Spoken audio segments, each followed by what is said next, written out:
Buenas noches. Esta conferencia arranca, o más bien la titulé, Descifrando el Código de la Riqueza. Porque desde hace mucho tiempo, constantemente me preguntaban por qué hay gente que logra unos resultados en la vida, desde el punto de vista financiero, totalmente sobresalientes, y por qué hay gente que pasa sin pena ni gloria.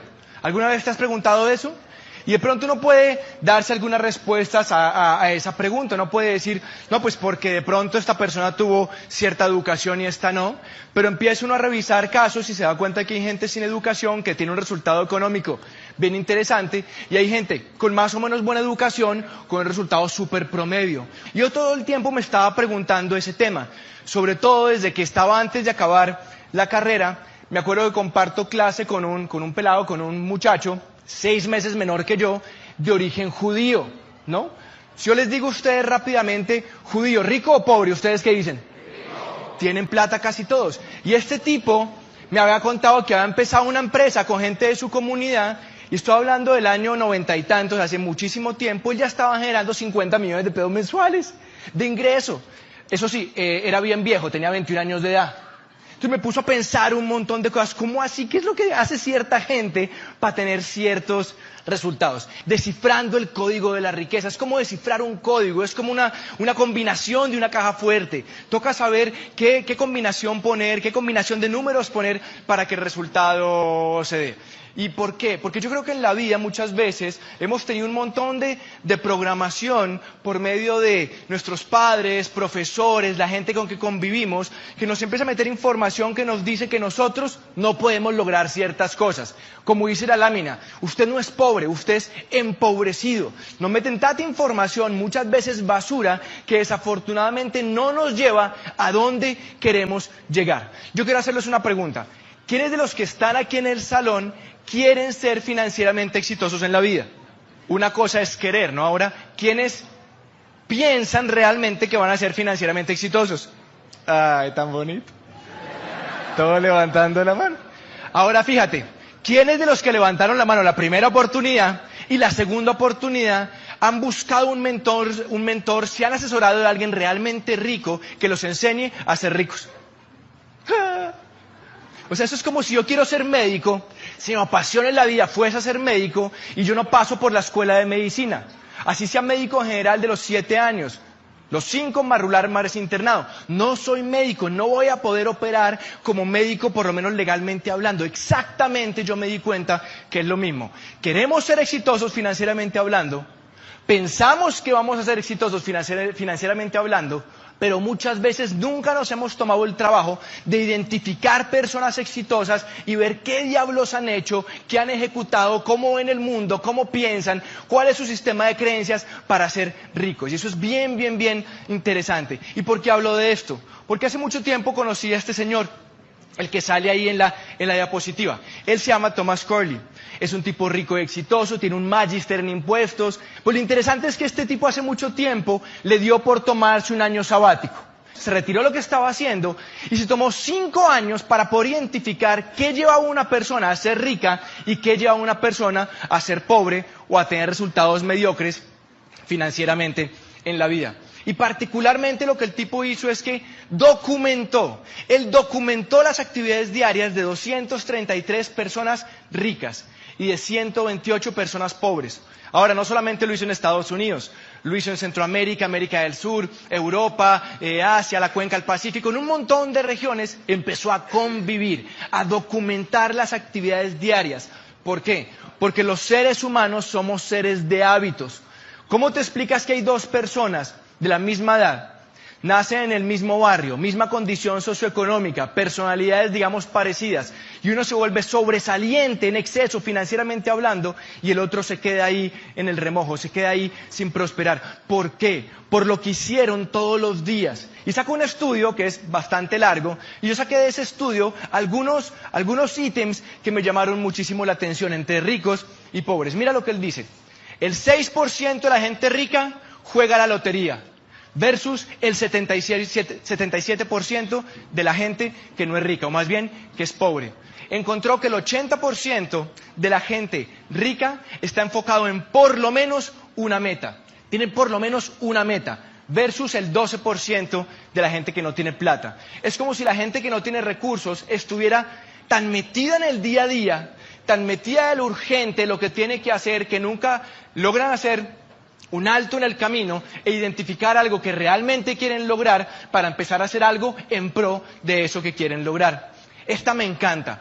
Encontró que el 83% de la gente que eran muy ricos, el 83% le prestaban muchísima atención a asistir a las reuniones escolares de sus hijos, versus el 13% de la gente que no tenía plata. Yo empecé a leer por qué, me pareció curioso ese punto. ¿Sabes por qué?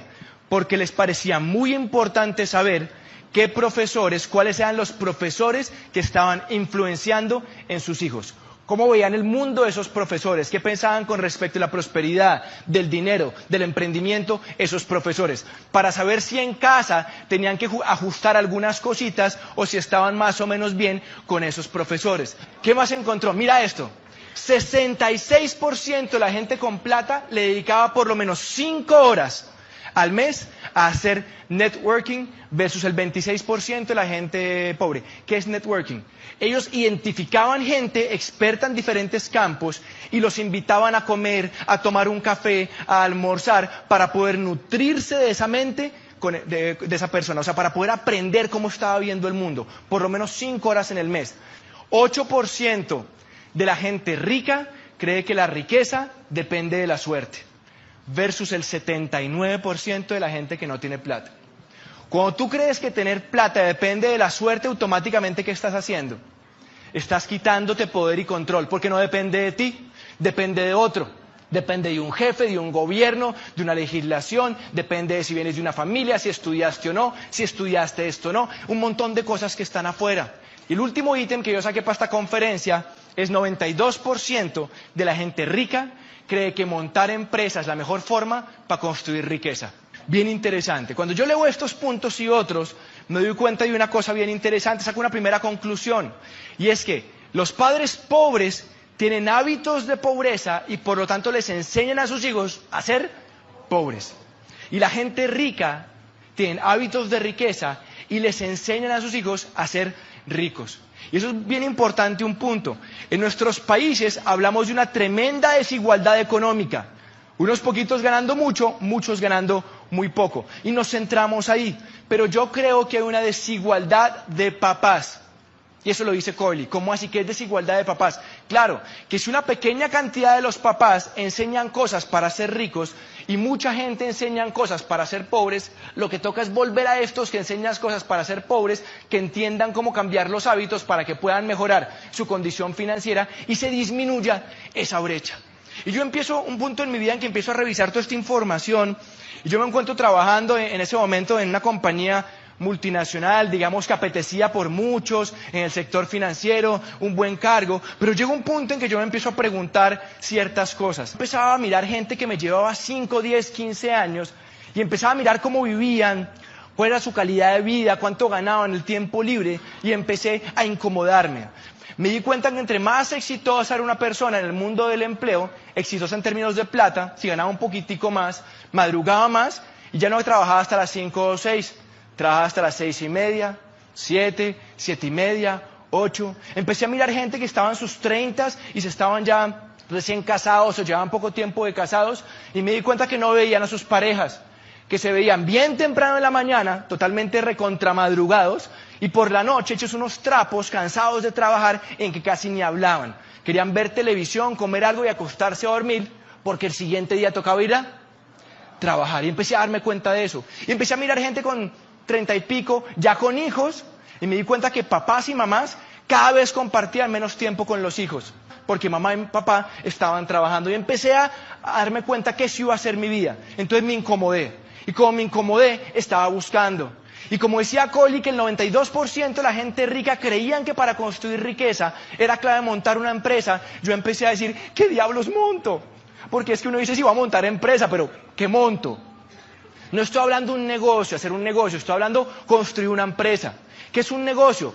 Compras un carro en 40 millones, lo vendes en 45, te ganaste 5 millones. Hiciste un negocio. Una empresa hay que construirla, es como este edificio, lo construyes, lo arriendas, le sacas dividendos. Eso es construir, es lo que yo quería construir.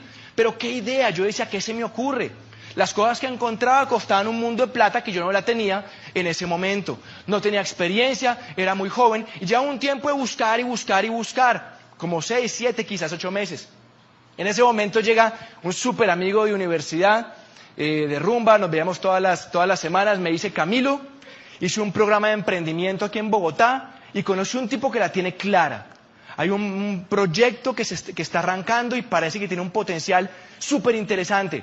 Yo vivía con mis papás en ese momento y me empieza a contar, me empieza a hablar como de una serie muy sencilla, una hoja de papel, de algunas posibilidades, pero cuando me empieza a contar me dice: oiga, si tiempo y dinero no fuera problema, ¿usted qué haría?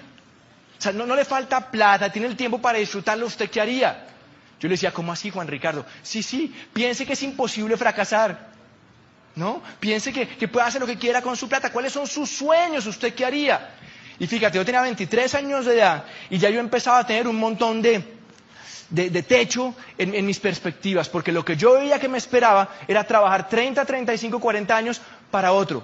Y cuando Juan Ricardo me hace esa pregunta, yo le digo: uy, no, pues de pronto esto o esto. Y me dice: póngalo en una lista, hagamos una lista de sueños. Y empecé a hacer una lista de sueños. Pero yo te pregunto a ti, ¿tú qué harías si tiempo y plata no fueran problema? ¿Cuáles son tus sueños? ¿Qué es lo que tú quieres buscar? ¿Qué te hace realmente feliz? ¿Cuál es tu pasión realmente? Si no tuvieras ese estrés, ¿tú qué harías? ¿Qué harías si fuera imposible fracasar? Y yo anoté, por ejemplo: Juan, yo no quiero depender de un trabajo. Yo empecé a darme cuenta que el valor que regía mi vida era la libertad. No tenía tan clara esa palabra, pero sabía que era eso. Quería la plata y quería el tiempo y quería algo que me diera un sentido de trascendencia a mi vida. Yo quería algo así, era libertad. Y yo pensaba que si crecía corporativamente hablando, la jaula del empleo iba a cambiar las barras de hierro a bronce, bronce a plata, plata a oro, pero iban a seguir siendo una jaula, iban a seguir siendo barras, y no quería eso. Yo no quería estar hasta mis 55, 60 años trabajando para otra persona, yo no quería eso. Sentía que la vida era muy cortica y que se me iba a pasar muy rápido trabajando para otro, así el puesto fuera bueno. Y anoté: ¿sabe qué? Yo quiero tiempo para mi familia. A mí nunca me faltó nada, afortunadamente.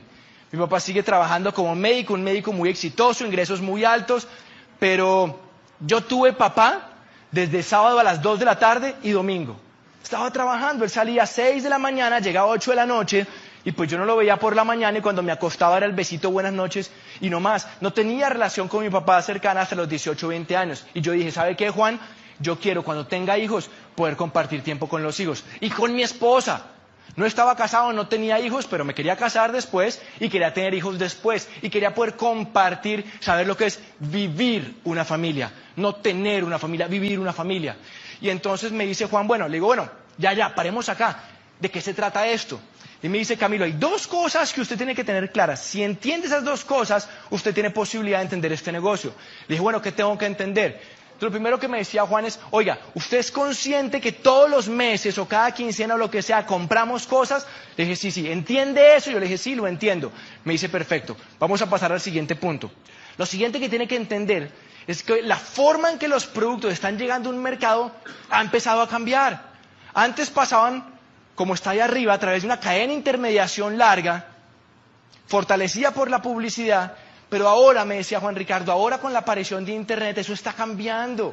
Los consumidores podemos comprar directamente a las fábricas, podemos hacerlo así, y eso trae unos beneficios. Me dice: ¿entiende esto? Yo le dije: sí, yo entiendo esto. Me dice: ok, ¿la oportunidad de qué se trata? En este proyecto, cualquier persona emprendedora puede conectarse con la fábrica por 28.000 pesos. Le dije: ok, ¿y qué hago al conectarme con la fábrica? Me dice: mire, usted hace lo siguiente. Número 1, redirecciona su consumo. Todo eso que está comprando en otro lado, donde sea que esté comprando, ya no lo compra allá, y lo que esté disponible en su negocio, lo compra de su propio negocio a través de ese código que lo conectó con el fabricante. Me dice: ¿usted es capaz de hacer eso? Le dije: cambio mi lugar de marca. Con el código dejo de comprar acá y me compro a mí mismo con el código.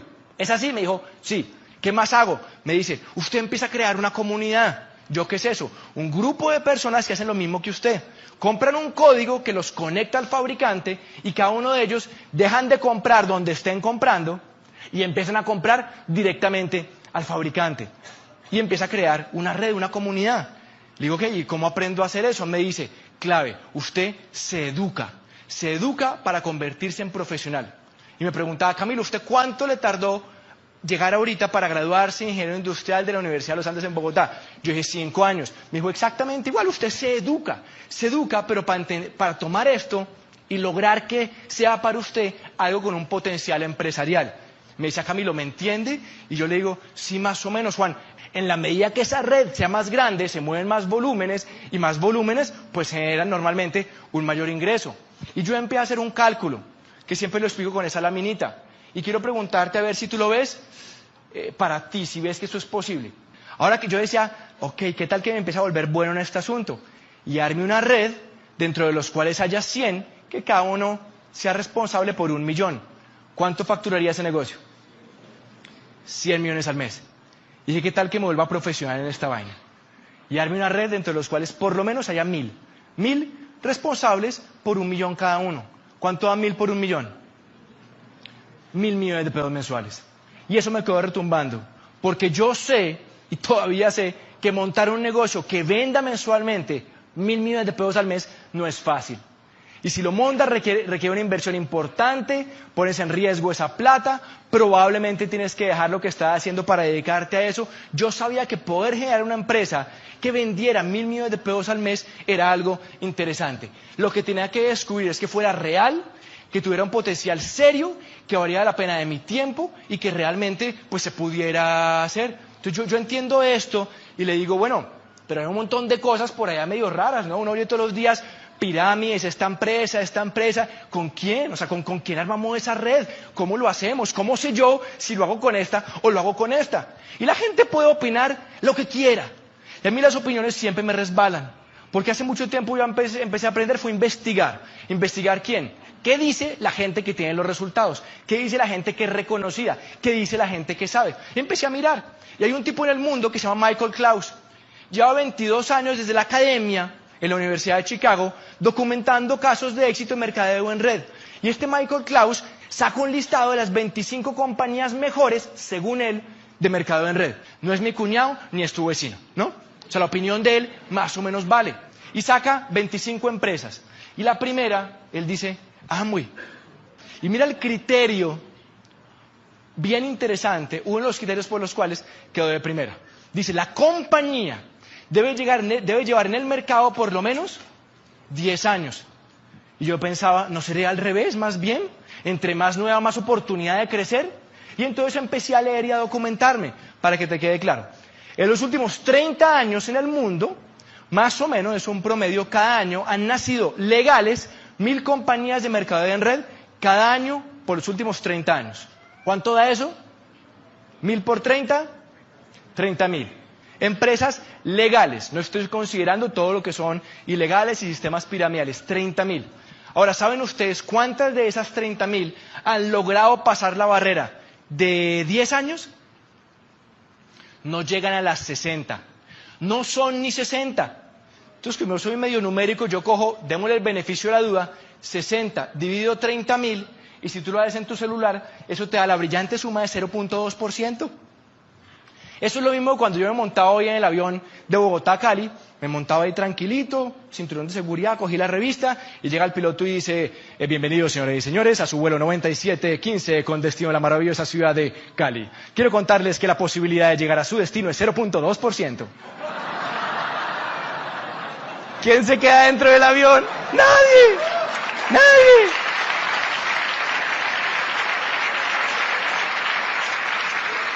Es lo mismo. O sea, 0.2%, dicho de otra manera, es una de cada 600. Entonces, ¿por qué diablos iba yo, aparte de un trabajo, me iba a tener que entrenar, dedicarle tiempo, esfuerzo, iba a arrancar con alguna que llevara menos de 10 años?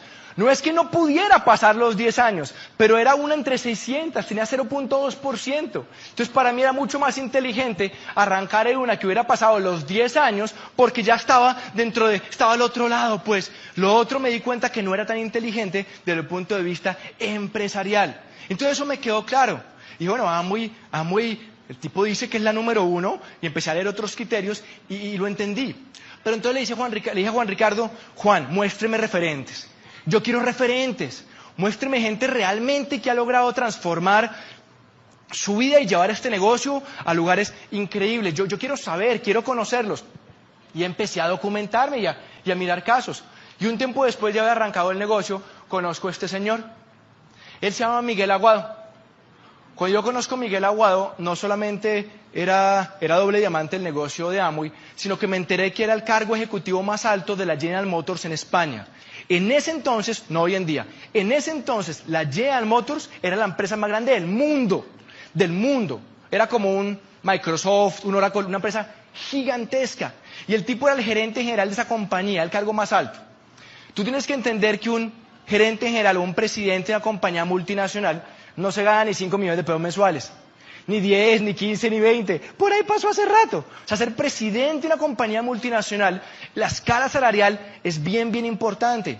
Y me quedé pensando, porque si el negocio había sido bueno para él, quizás también lo iba a hacer para mí, porque yo no era presidente de ninguna compañía multinacional. Lo conozco como a los 50 años de edad, un tipo súper exitoso, y sigo buscando referentes. Y después de un tiempo conozco a este señor. Alfredo Montaner había sido vicealcalde de la ciudad de Panamá, un vicealcalde, había sido embajador de Panamá en Colombia, y lo que les cuento es una infidencia.